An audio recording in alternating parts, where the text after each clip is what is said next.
We'll open the class with the reading from Dhammavada. This is the Bhikkhu Vagga, chapter 25, last but one chapter.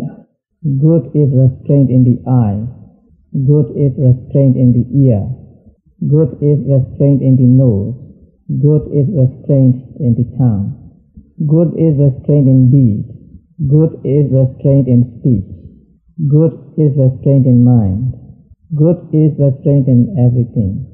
The bhikkhu, restrained everywhere, is freed from all sorrow. Bhikkhu means a monk. He who is controlled in hand, foot, speech, and in the highest head, he who delights in meditation and is composed, he who is alone and contented, him they call a bhikkhu. That bhikkhu who is controlled in tongue, who speaks wisely, who is not puffed up, who explains the meaning and the text. Sweet indeed is his speech. That bhikkhu who dwells in the Dhamma, who delights in the Dhamma, who meditates on the Dhamma, who well remembers the Dhamma, does not fall away from the sublime Dhamma. Let him not despise what he has received, nor fear envying the gains of others. The bhikkhu who envies the gains of others does not attain concentration. Though a recipient of little, if a bhikkhu does not despise what he has received, even the gods praise him who is pure in livelihood and is not slothful. He who has no thought of I and mine, whatever towards mind and body, he who grieves not for what which he has not, he is indeed called a bhikkhu. The bhikkhu who abides in loving kindness, who is pleased with the Buddha's teaching, attains to that state of peace and happiness, the stilling of conditioned things. Empty this boat, O bhikkhu. Empty it by you, it will move swiftly, cutting off lust and hatred. To Nibbana you will thereby go. 5 cut off, 5 give up, 5 further cultivate. The bhikkhu who has gone beyond the 5 bonds is called a flood crosser. Meditate, O bhikkhu, be not heedless. Do not let your mind fall on sensual pleasures. Do not be careless and swallow a lead ball. As you burn, cry not, this is sorrow. There is no concentration to one who lacks wisdom, nor is there wisdom to whom who lacks concentration. In whom are both concentration and wisdom, he indeed is in the presence of Nibbana. The bhikkhu who has retired to a lonely abode, who has calmed his mind, who clearly perceives the doctrine, experiences a joy transcending that of man. Whenever he reflects on the rise and fall of the aggregates, he experiences joy and happiness. To the knowing ones, that joy and happiness is deathless. And this becomes the beginning here for a wise bhikkhu: self-control, contentment, restraint with regard to the fundamental moral code, association with beneficent and energetic friends whose livelihood is pure. Let him be cordial in his ways and refined in conduct. Thereby full of joy, he will make an end of ill. As the jasmine creeper sheds its withered flowers, even so, O bhikkhus, should you totally cast off lust and hatred. The bhikkhu who is calm in body, calm in speech, calm in mind, who is well composed, who has spewed out worldly things, is truly called a peaceful one. By self do you censure yourself, by self do you examine yourself. Self-guarded and mindful, O bhikkhu, you will live happily. Self indeed is the protector of self. Self indeed is one's refuge. Control therefore your own self as a merchant and noble steed. Full of joy, full of confidence in the Buddha's teaching, the bhikkhu will attain the peaceful state, the stilling of conditioned things, the bliss supreme. The bhikkhu who, while still young, devotes himself to the Buddha's teaching, illumines this world like the moon freed from a cloud. There was something about concentration in the reading. Whenever people hear the word concentration, they are afraid of it. They think concentration is new to them, or concentration is not for them, or concentration is a difficult thing to do. But you know you have been doing concentration all your life. According to Abhidhamma, every type of consciousness, every arising of consciousness is accompanied by what we call the one-pointedness of mind or unification of mind, which is nothing but concentration. So every moment of consciousness, every arising of consciousness has together with it a certain amount of concentration. Sometimes the concentration may be so weak that it is almost imperceptible. But at other times, concentration will be very intense. So whatever you do with concentration. Things you do from the morning till night need some degree or some kind of concentration, because without concentration actually nothing can be done. And concentration can help people a lot. When you have concentration, you can see things clearly. You can have calm or peacefulness of mind, and you will be able to solve problems more effectively when you have concentration. And I recently read in the Reader's Digest that people can lower their blood pressure if they know what to concentrate on. So that means if you concentrate on things that gives you peace, or that gives you joy or happiness, then you can lower your blood pressure. So concentration is not a new thing to people. Every day, everybody is doing one or the other kind of concentration. And I will tell you tonight what to do to develop concentration. First, let us see how the word concentration is defined in dictionaries. In the Webster Dictionary, the word concentrate is defined as to direct one's attention or thoughts. So according to this definition, whenever you direct your attention to any object, you direct your thoughts to any object, then that is concentration. So whatever you do, you direct your mind to that thing or to that work, and so there is concentration. And concentration is defined as the act or process of concentrating, especially close, undivided attention. This is intense concentration, close and undivided attention. That means keeping your mind close to the object and not letting anything distract your mind. So that is concentration. According to this definition, to direct one's attention or thoughts and to have close and undivided attention, we find concentration everywhere in daily life. The moment you get up in the morning, you do things, and when you do things, you direct your mind to these. So you practice or you apply concentration. You wash your face, you change clothes, or you eat breakfast. Whatever you do, there is concentration. Sometimes it may be weak or small concentration, and sometimes it is intense concentration. And also at work, you do a lot of concentrating. When you write or when you do work, you need concentration, and without concentration, works cannot be done. And there are times when lack of concentration is not only unprofitable, but dangerous. For example, when you are driving, you have to concentrate on your driving. If you are distracted when driving, then you can run into an accident, and you can injure yourself. And also when working with heavy machinery, concentration is very important. One lack of concentration can cost you a finger or a hand.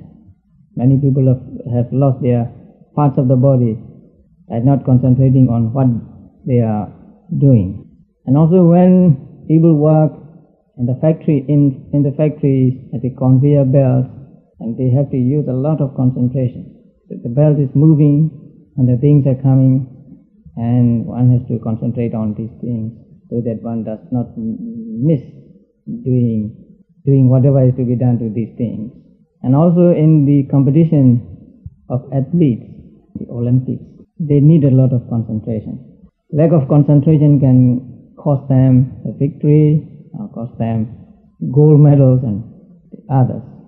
Especially in gymnastics, they need a lot of concentration.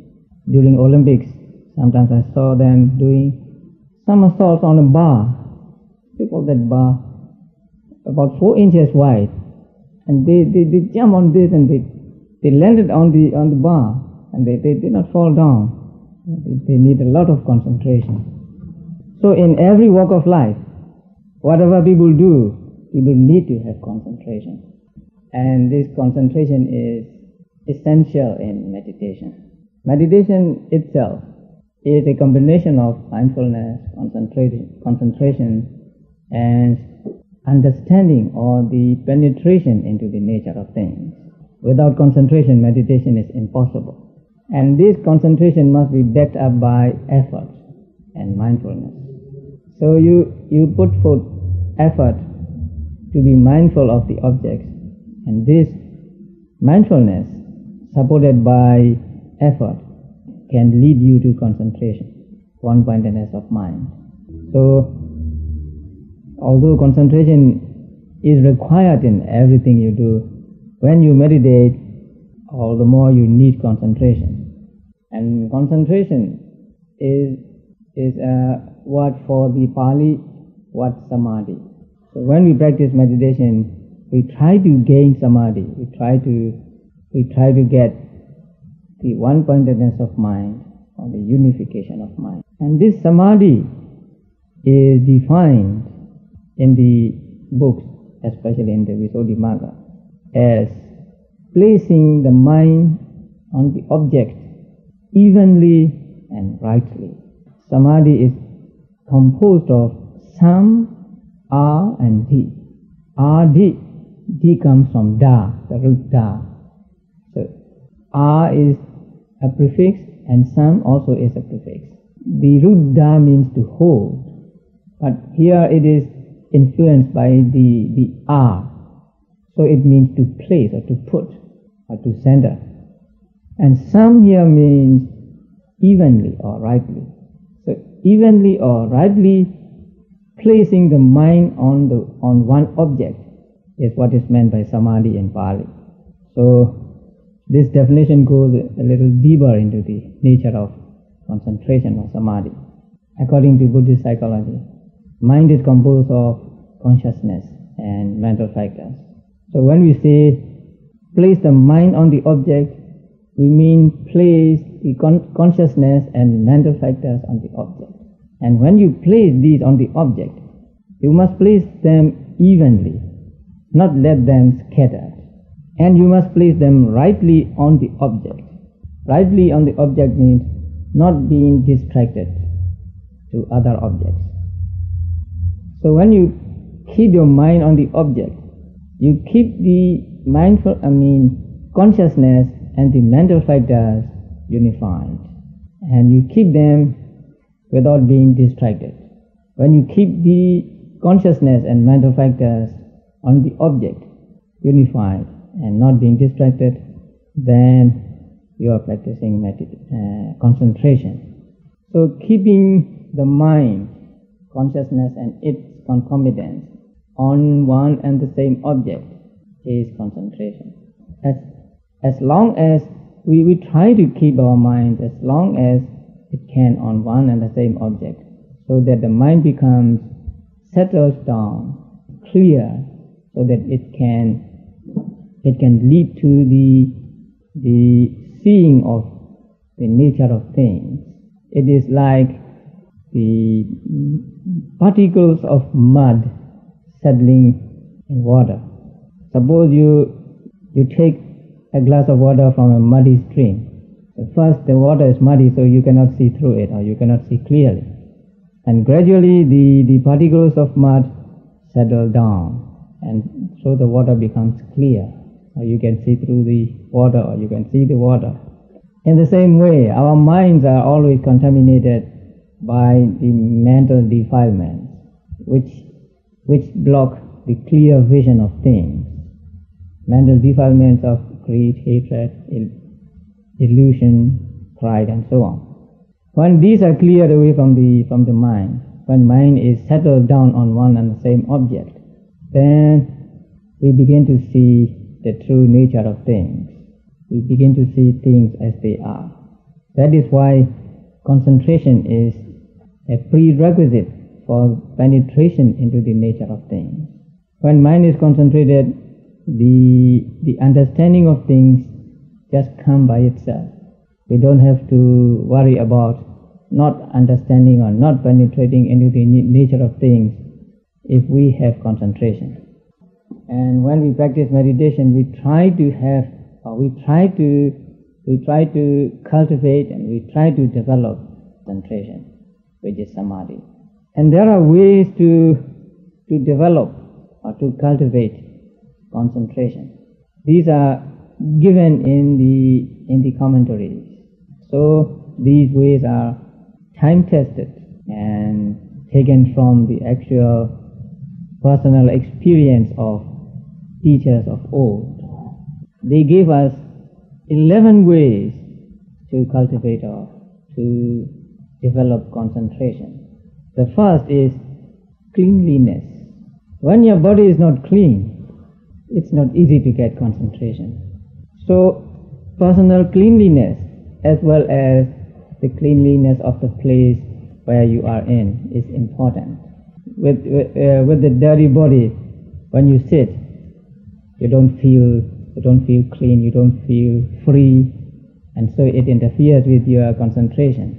And if your clothes are dirty, or if your nails are long, if your hair are long, that interferes with your concentration. So the books say that if your nails are long, cut them. If your hairs are long, cut them. And if your robes are dirty, because they are written mostly for monks, if your robes are dirty, wash them and so on. And also the place where you practice meditation is important. It should be simple and it should not be messed up with things.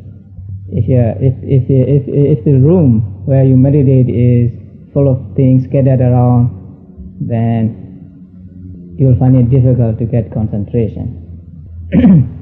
Therefore, cleanliness, personal cleanliness, and also the cleanliness of the place is one of the ways to get or to cultivate and to develop concentration.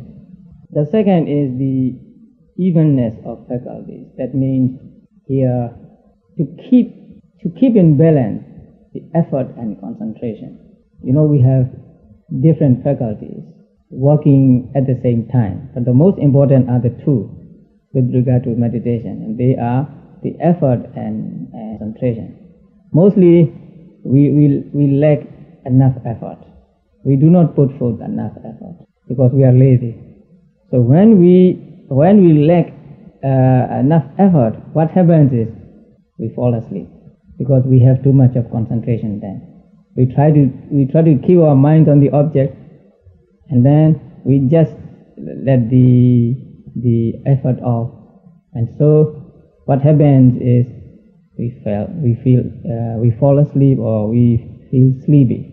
So effort should be balanced or kept up enough to keep concentration going on. If we do not put forth enough effort, then there is excess of concentration, and that excess of concentration makes us lose concentration. When there is excess of concentration, we just fall asleep, and so we lose concentration. So the second way to develop or to cultivate concentration is to keep effort and concentration in balance, to keep the evenness of this. And the third one given in the book is skill in taking up the sign of meditation. That means if it is a disc, casino disc, then you should make it so that it helps you to concentrate. It helps you to get concentration while looking at it and so on. Or you choose a favorable meditational object so that you get concentration easily. And the fourth is inciting mind on occasion. Sometimes we feel lazy. We do not want to meditate. And so when we do not want to meditate, we are lazy. We do not want to put forth effort. There can be no concentration. So at such times, we have to incite ourselves or incite our mind so that we put forth effort and we get concentration. When mind is too lax, then we should cultivate faith, effort, and also understanding so that the mind can function properly and be on the object. Sometimes we have to restrain our mind because we are too anxious or too eager to achieve something. So we put more effort than is needed and we get agitated, restless. At such a time we have to restrain our mind and try to develop, cultivate calmness and cultivate concentration. So sometimes mind has to be encouraged and sometimes it has to be restrained or discouraged so that the faculties got even and the concentration becomes possible. Sometimes we are depressed. We cannot concentrate on the object. We are always distracted. And so we are distressed or depressed. We are sad. At such time we have to gladden our minds, make our minds glad by thinking of the teacher, by thinking of the Buddha, the Dhamma and the Sangha, or by thinking of one's birth, old age, disease, death and these things, so that our minds become gladdened and we want to practice meditation. So gladdening of one's mind is also one of the ways by which to cultivate concentration.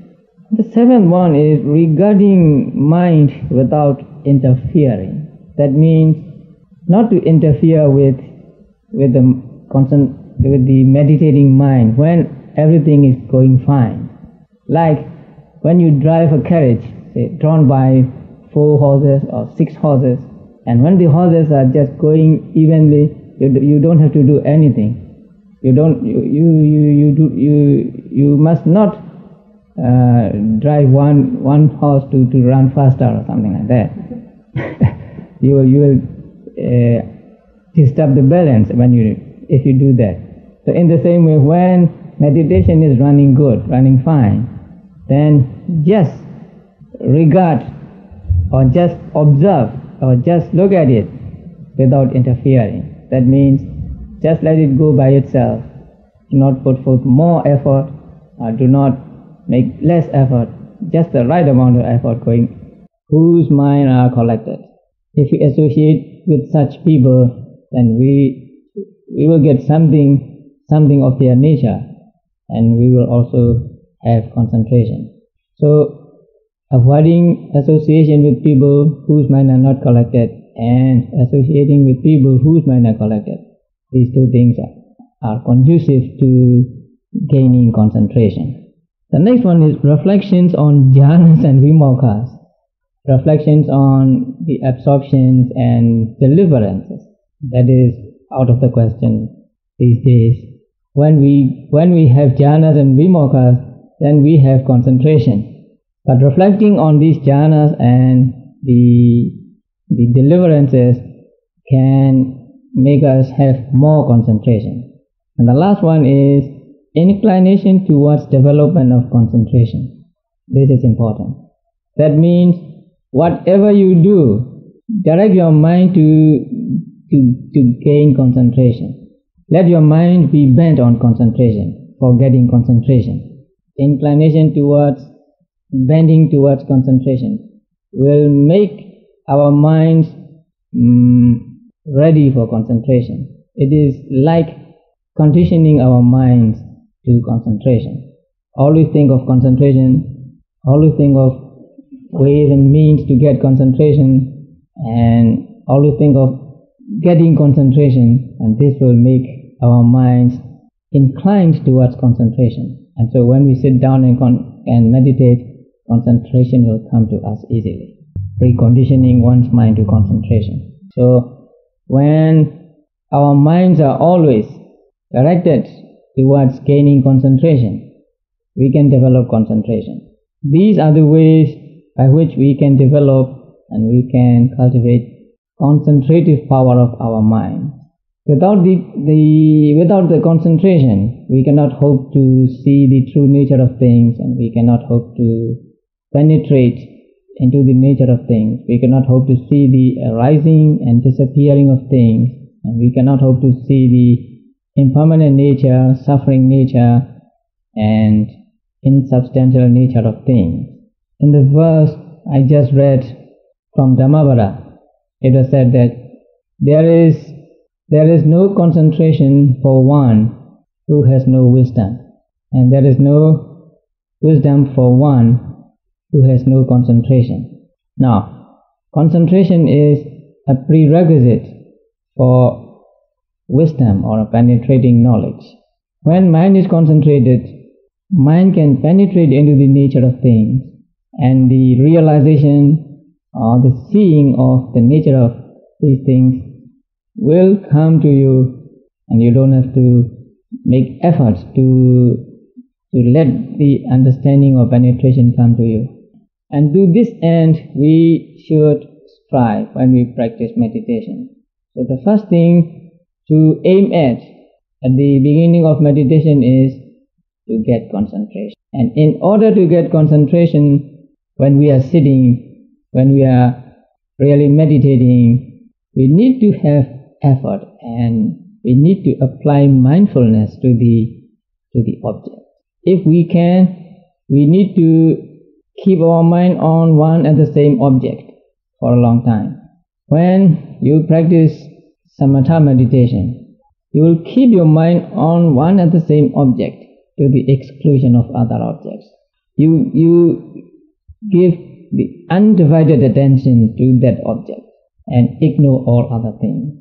But when you practice vipassana meditation, you keep on the chosen object as much as you can, and also you make yourself aware of other distractions, other things that come to you through the sense doors, through the 5 sense doors and through the mind. Because in vipassana, we cannot afford to let anything go without being mindful of it, without noticing it. Because when we practice vipassana meditation, we are trying to get rid of clinging, we are trying to get rid of grasping to things. If we do not observe, if we do not make ourselves mindful, if we do not watch whatever comes to us, whatever is presented to us, we may grasp at these objects, we may cling to these objects. And when there is clinging or grasping, there is what we call karma formations, that is, the good and bad actions. And when there are good and bad actions, there are the results of these good and bad actions in the form of rebirth in the future. So in order to avoid rebirth in the future, because rebirth means suffering, we need to avoid having karma formations. And in order to avoid karma formations, we need to avoid clinging or grasping. And in order to avoid clinging or grasping to things, we need to be mindful. Since there are hundreds of things that are presented to us, and we are not to cling to them, we have to make notes of them, we have to observe them, we have to watch them, even though they are not the primary object of vipassana meditation. So in vipassana meditation, everything becomes the object. Everything is the object. Everything that is presented at the present moment is the object. And every object that is presented to the mind, through the sense doors and mind, should be observed, should be watched, so that we do not grasp at this object. When we look at it, when we observe it, we know the nature of it. We know that it comes and it goes away. It appears and it disappears. So we know When we watch our thoughts, we know one thought comes and it goes away, it disappears, and another thought comes and then it also disappears, and so on. So at almost at every moment, thoughts come and go, come and go, come and go, showing that everything is impermanent. That is why we have to be observant of everything that is presented to us, not only the chosen meditational object, such as the breath or the movements of the abdomen. This is the difference between samatha meditation and vipassana meditation. We can practice samatha meditation and vipassana meditation on the breath. When we keep on the breath only, to the exclusion of all other things, then we practice in a samatha way. But when we keep our minds on the breath, and also we are observant of other distractions, other things, then we are practicing vipassana meditation. So this is the difference between samatha meditation and vipassana meditation. One and the same object can be the object of samatha meditation and vipassana meditation, but the technique is different. And samatha meditation can lead you to the gaining of concentration and to gaining of jhanas or absorptions and so on, even to gaining the supernormal powers. But vipassana meditation will not lead you to gaining jhanas and the supernormal powers, but it will lead you to see things as they are, to see the true nature of things, and to get rid of mental defilements, to get rid of greed, hatred, delusion, and so on, so that they do not come to you again in the future. So now, while we are practicing vipassana meditation, we will try to keep our mind on the meditation object as much as we can, and if and when the distractions come to us, we will also keep watch. We will also keep ourselves mindful of these distractions too.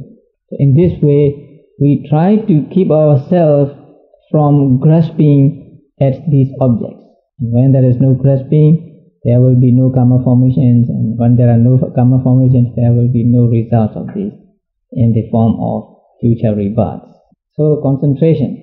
Every day, almost every moment, people have concentration of one kind or another. When you are doing daily chores and you are working, even when you are talking, you need a sort of concentration. And so when you practice meditation, you just need to channel the concentration you are used to meditation, to the object of meditation. It is not very different, or it is not far away from you, since you have been doing concentration all your life. So you just turn the concentration you are used to the observation of the meditational object.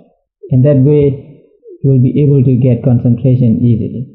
When you get concentration easily, then the penetration into the nature of things will just come to you. And concentrating on things that are pleasant, concentrating on things that produce joy or calmness in your mind can do a lot to your health. So from whatever point you look at, concentration is good. Concentration is beneficial to people. Concentration can help us a lot in keeping ourselves healthy, and also in developing our minds so that we can accept things, good and bad things, without much agitation, so that we can have equanimity towards things, so that we can one day get rid of